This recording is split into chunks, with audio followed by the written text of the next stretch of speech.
Buddy, I want to do a classic review, a throwback review to one of my favorite albums of all time, and in my opinion, one of the best albums of the 90s, which was Alice in Chains' Jar of Flies.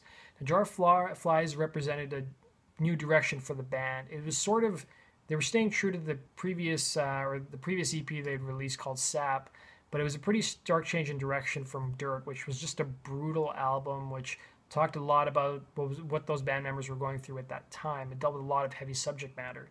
And Jar of Flies deals the same way, but the approach that the band takes is much different. There's a much more focused attention on acoustic songs. They try some new string arrangements too. And of course, the album was only recorded over 7 days. In fact, the album was originally called 7 Days.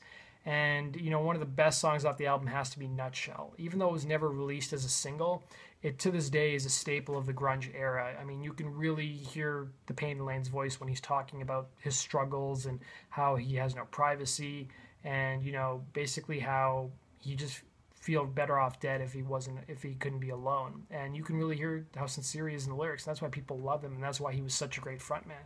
And you've got other amazing songs like No Excuses that have this really cool syncopated linear drum rhythm that Sean Kinney plays, and amazing harmonies between Jerry and Layne. Probably one of my favorite Alice in Chains songs.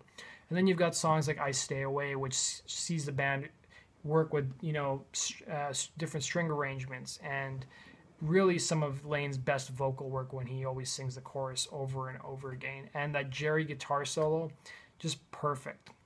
And then you've got some other interesting songs too. You've got Don't Follow, which is a really soft acoustic number. And then you've also got other songs like Rotten Apple, which are a little bit darker and I would say a little bit heavier too. And then you've got Whale and Wasp as well as Swing on This, which probably are not my most favorite songs off the album, but they're still pretty solid songs. If you haven't listened to Jar of Flies, I highly recommend it. It's one of the best albums of the 90s, and I think it's one of the best albums from one of the most underrated bands of the 90s, Alice in Chains. I give it a 4.5 out of 5. Thanks for watching, guys, and don't forget to hit the subscribe button.